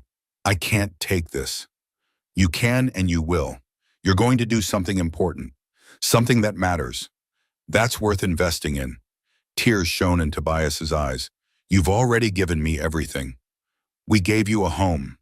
You gave us a reason to build it. Call us even." Tobias left for the Territorial Teachers College that fall. He wrote letters every week, describing his studies and his dreams. 3 years later, he returned with a teaching certificate and a wife, a woman named Clara, who'd also survived horrors and chosen to live anyway. They opened their first school in 1886, a one-room building on the edge of the hollow, welcoming any child regardless of race or background. Within 5 years, Tobias had opened 11 more schools across the territory, each one staffed by teachers who believed education was a right, not a privilege reserved for the wealthy and white. More time passed. The hollow became known throughout the region as a place of safety, where the corrupt law ended and real justice began. Governor Hayes visited twice, both times leaving with tears in his eyes at what had been built. Cade Branson and Silas Hargrave were hanged in 1879, their trials swift once all the evidence was presented. Caleb and Aylin did not attend. They'd left vengeance behind. The territory became a state in 1912. The hollow remained a small sanctuary in a changing world. And through it all, Caleb and Aylin aged together. Gray hair and aching joints and the 1,000 small indignities of growing old. But also laughter and quiet mornings and the satisfaction of work. Well done. On the porch of their home in 1925, Caleb finished the story. His voice had gone soft with memory and emotion. "That's how Wild Brush Hollow began," he told the 8 children sitting at his feet, "with 3 broken people choosing to build instead of destroy, choosing forgiveness over revenge, choosing to believe that despite everything, good was possible. The youngest girl looked up from Aylin's lap. And you lived happily ever after? Caleb and Aylin looked at each other and smiled. We lived, Aylin said gently. Some days were happy, some were hard, but we lived them together, and that made all the difference. Your grandfather taught me something important, she continued. He taught me that courage isn't about being fearless. It's about being terrified and doing the right thing anyway. And I taught him something too. What? The 15-year-old asked. That strength isn't about never breaking. It's about breaking, then choosing to heal, then using what you learned from being broken to help others heal too. Caleb nodded. Everything I am, everything good I ever did, started the day I chose to pay $800 for a woman's freedom. Not because I was noble, because I was desperate to stop being a coward. Your grandmother made me better than I was, made me the man I should have been all along. And he gave me back my faith, Aylin added, faith that justice was possible, that people could change, that love could grow even in the hardest soil. The children sat quietly, absorbing the weight of the story, processing what it meant, understanding, perhaps for the first time, that the peaceful hollow where they'd been born had been built on foundations of pain and courage. Finally, the youngest spoke. Grandfather, when you were dying in the desert, riding to Tucson, were you scared? Terrified? But you kept going. Because your grandmother needed me to. Because Tobias needed me to. Because I'd spent 12 years running away, and it was time to run towards something instead. Toward what? Caleb looked at Aylin. 47 years of marriage in that glance. 47 years of choosing each other every single day. Toward home, he said simply. I just didn't know it yet. The sun had set fully now. Stars emerged one by one in the darkening sky. The children began to drift toward bed, their heads full of marshals and gold and desperate rides through the desert. Caleb and Aylin remained on the porch. Two people who'd survived when they shouldn't have. Who'd built something lasting from broken pieces. Who'd turned their pain into purpose. Do you think they understand? Aylin asked quietly. The children. Do they understand what we're trying to teach them? They understand that their grandfather was a coward who became brave, that their grandmother was a victim who became a survivor. That's enough for now. And when we're gone, then Tobias will tell them, and his children will tell their children. The story will live on. Not because we were heroes, because we were human, and we chose every single day to be a little bit better than we were the day before. Aylin leaned into him. After 47 years, his body was as familiar as her own. The shape of his shoulder, the rhythm of his breathing, the way his hand automatically reached for hers in the darkness. I love you, Caleb Mercer, she said. Words they'd spoken 10,000 times, but never stopped meaning. I love you, Aylin Mercer, for 47 years, and for however many more were given. They sat together as the stars turned and the night deepened. Somewhere in the hollow, someone was singing, a child's voice, high and pure, carrying a melody across the cooling air. The song was about a shepherd who'd lost his way, about wandering in darkness, about finding light again in unexpected places. It could have been written about them, but it didn't matter if it was. What mattered was that they were here, together, having built something that would outlast them both. The hollow was quiet now, peaceful, safe. It had taken 3 broken people, a stolen fortune in gold, several deaths, a trial, and 47 years of hard work to create this peace. It had been worth every moment. Caleb closed his eyes. Aylin's head rested on his shoulder. The rocking chair creaked in time with his breathing. This was enough, more than enough. This was everything. And when the dawn came, golden and new, they would wake and tell more stories, teach more lessons, continue the work of turning pain into purpose, trauma into teaching, brokenness into strength. Because that was what it meant to survive. Not just to live, but to make that life mean something. They had survived. And in surviving, they had shown others how to do the same. That was their legacy. Not the gold or the trials or the dramatic chases through the desert, but the quiet, steady work of building a place where broken people could become whole, where lost souls could find home, where justice, real justice, was finally possible. The shepherd had found his flock at last, and the flock had found their shepherd.